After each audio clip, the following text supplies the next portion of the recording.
Samantala, nililinis ni Sonji at Zoro ang daan para sa iba sa pamamagitan ng pagwasak sa isang gusali na humaharang sa ruta ni King Bull. Dahil sa kanilang mga pagsisikap, sa wakas ay nakarating ang grupo sa courthouse, eksaktong habang ibinababa ang drawbridge. Sa parehong oras, nakatanggap si Spandam ng tawag mula sa transponder Snail, isang agarang ulat na mayabang niyang ipinapalagay na magpapatunay sa pagkatalo ng Straw Hats. Sa kanyang pagmamalaki, pinakinggan niya sila ni Robin at Frankie, umaasa na ang kanilang mga puso ay mapupuno ng pagkatalo. Ngunit sa halip, ang narinig nila ay ang katotohanan ng walang tigil na pagsulong ng kanilang crew, the Straw Hats ay nananalo. Sa labas ng courthouse, hinugot ni Zoro ang kanyang espada at pinaghati ang malaking pader ng bato, binubuksan ng daraanan patungo sa susunod na laban. Sa itaas, ang laban sa pagitan ni Luffy at Blue Ino ay nagpapatuloy, ngunit nagbago ang takbo ng laban nang ipakita ni Luffy ang isang bagong lakas, ang kanyang Gear Second, habang ang singaw ay lumalabas mula sa kanyang katawan, tumaas ang kanyang bilis at lakas ng husto, nilalampaso na lang si Blue Ino. Samantala, pinapasok ng Straw Hats ang courthouse, nakikipaglaban-laban kay Judge Baskerville at ang kanyang kakaibang tatlong ulo na awtoridad. Tinutulungan sila ni Yokozuna sa pamamagitan ng pagbabara sa pasukan, na pumipigil sa mga reinforcement mula sa pag-agos papasok.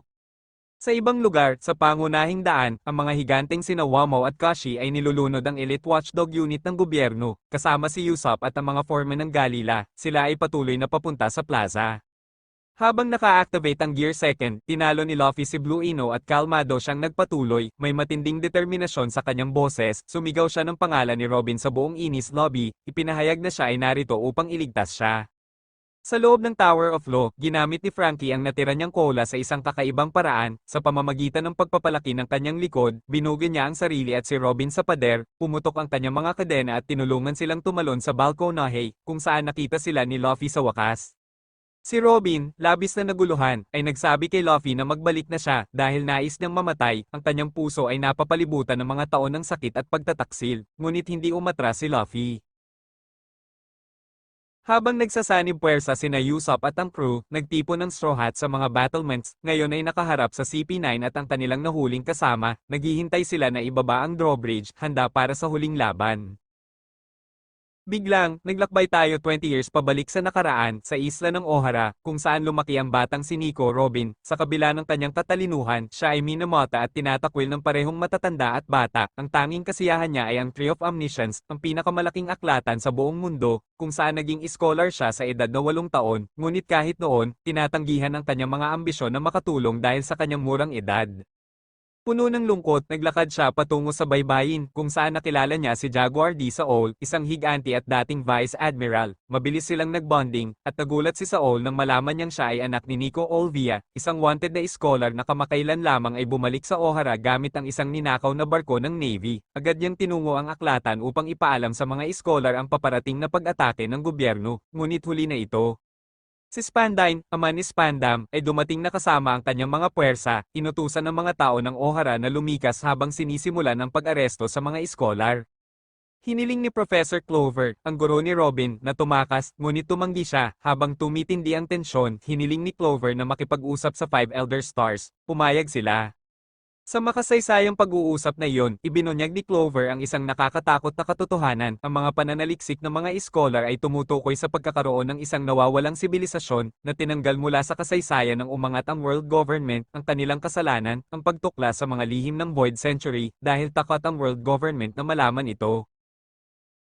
Matapos ibunyag ni Professor Clover ang labis, agad na nag-utos ang Elder Star kay Spandine na patagilid ang buhay ni Clover at simulan ng pagkawasak ng Ohara, tinawag na ang Order. Sa isang iglap, ang Tree of Omniscience ay nilamon ng apoy habang sinusubukan ng gobyerno na burahin ang kaalaman ng isla.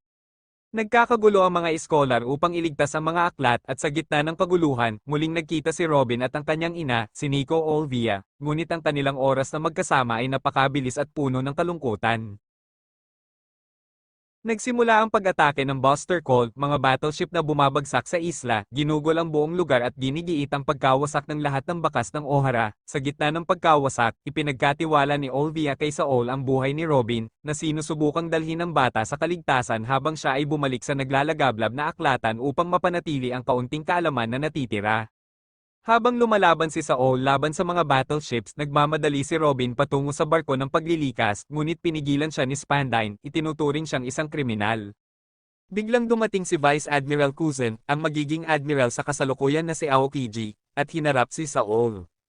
Habang naglalaban ang dalawa, si Vice Admiral Sakazuki, na magiging Akaino, ay walang awa na winasak ang barko ng paglilikas, pinapatay ang mga inosenteng sibilyan sa loob upang alisin ang lahat ng bakas ng kaalaman ng Ohara. Sa kabila ng malubhang pagkakasugat, binigyan ni Saul si Robin ng isang huling regalo, isang ngiti, at isang panawagan na magpatuloy sa buhay. Naniniwala siya na makakahanap siya ng tunay na mga kaibigan balang araw, na apektuhan sa kanyang mga huling salita. Tinanggihan ni Kuzan ang mga alituntunin, nakita ang kawalan ng katarungan, ginamit niya ang kanyang kapangyarihan upang lumikha ng isang yelong landas at lihim na pinayagan si Robin na makaligtas. Mula sa sandaling iyon, namuhay si Robin sa mga anino, tinutugis ng mundo, hindi siya nagtitiwala sa kahit sino, dahil ang makisalamuha sa kanya ay maghahatid ng galit mula sa world government. Bumalik sa kasalukuyan, umiiyak at nag-collapse si Robin, sa harap ng Straw Hats, ipinahayag niya ang kanyang pinakamalaking takot na magiging pabigat siya at muling iiwan, ngunit ngayon, mayroong isang pagbabago. Galit at hindi nag-atubili si Luffy, sa hindi matitinag na determinasyon, nagbigay siya ng utos. Itinutok ni Sogeking ang kanyang slingshot at naglunsad ng isang naglalagablab na palaso pataas na tumama sa watawat ng world government. Isang direktang deklarasyon ng digmaan habang ang mga apoy ay lumalamon sa simbolo ng pamamahala, sumigaw si Luffy, narito kami upang kunin ka pabalik, Robin. Ang deklarasyong iyon ay yumanig sa lahat ng naroroon, kabilang si Spandam, na pansamantalang nawalan ng composure na mag-malfunction ang drawbridge na nagtrap sa CP9 sa loob ng Tower of Law. Habang ang CP9 ay naghahanda na dalhin si Robin sa mga Gates of Justice, sumulong si Frankie, ipinakita ang isang bagay na matagal nang itinagong lihim, ang mga plano ng sinaunang armas na Pluton na itinatago sa kanyang katawan. Ipinaliwanag ni Frankie na ang mga shipwrights ng Water 7 ay nagpanatili lamang ng mga plano sakaling kailanganin nilang magkaroon ng panlaban laban sa isa pang sinaunang armas, kung sakaling ma-revive ito ng world government sa pamamagitan ni Robin. Ngunit ngayon, pagkatapos makita ang tunay na puso ni Robin at ang mga pagsisikap ng Straw Hats, pinili ni Frankie na magtiwala sa kanila. Sinunog niya ang mga plano, ipinahayag na ang kapalaran ng mundo ay nasa kamay ng mga piratang ito. Bago siya makasama sa kanila, isang galit na si Spandam ang itinulak si Frankie mula sa balkonahe, pinapaimbabaw siya pababa.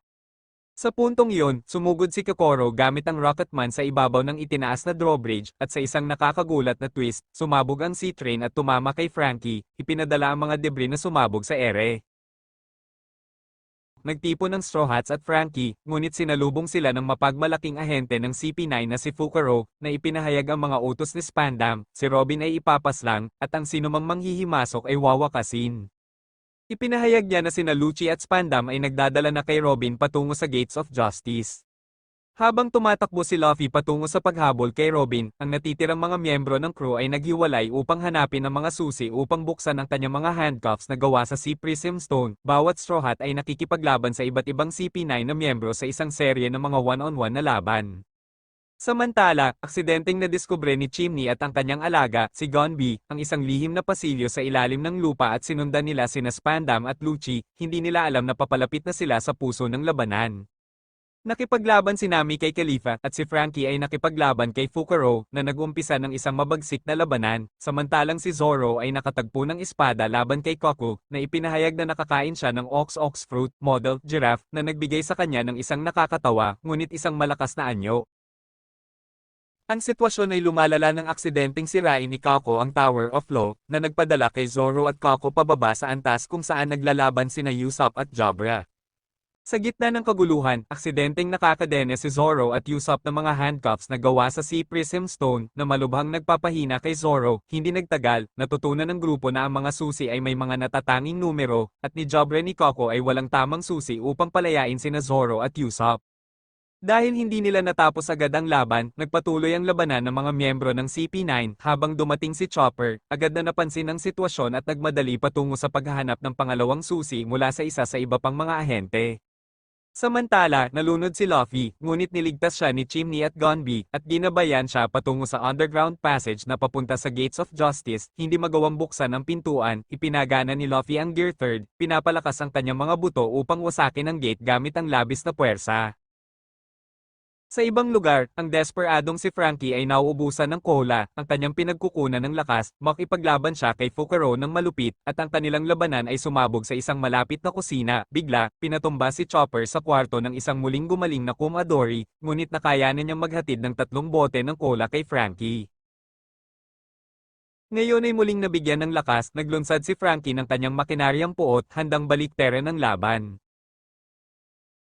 Habang ang cyborg na si Frankie at Fukuro ay patuloy na naglalaban sa labas ng Tower of Law, lalong tumindi ang kanilang mabagsik na duwelo. Sinubukan ni Fukuro na durugin si Frankie laban sa mga pader ng tower gamit ang isang bone-shattering tackle, ngunit si Frankie, na hindi tinatablan, ay nilock ang kanyang mga nahahating binti kay Fukuro, at pagkatapos ay ginamit ang kanyang air pressure cannon, isang malakas na pagsabog ng puwersa, upang itulak ang ahente ng CP9 pababa sa lupa, tapusin ang kanilang labanan sa isang kamanghamanghang paraan. Sa kabilang panig, pinapalo ni Commodore si Chopper hanggang sa halos magapi, habang hinihingal at malapit nang mawala ng malay, naalala ni Chopper ang babala ni Dr. Kureha na ang paggamit ng pangatlong Rumble Ball ay magbabalik sa kanya sa isang walang malay na halimaw, ngunit wala ng ibang paraan upang protektahan ang kanyang mga kaibigan, tinanggap ni Chopper ang panganib. Sa isang malakas na sigaw, nagbago siya sa isang monstrusong anyo, matangkad, mabagsik, at pinapalakas lamang ng instinct. Madali niyang tinalo si Kumadori, binagsak siya gamit ang hilaw na lakas, ngunit pagkatapos, sa isang pagpanik, pinalo niya si Frankie at nagsimula siyang umakyat sa pader ng tower na nagbabanta sa mga kaibigan at kalaban.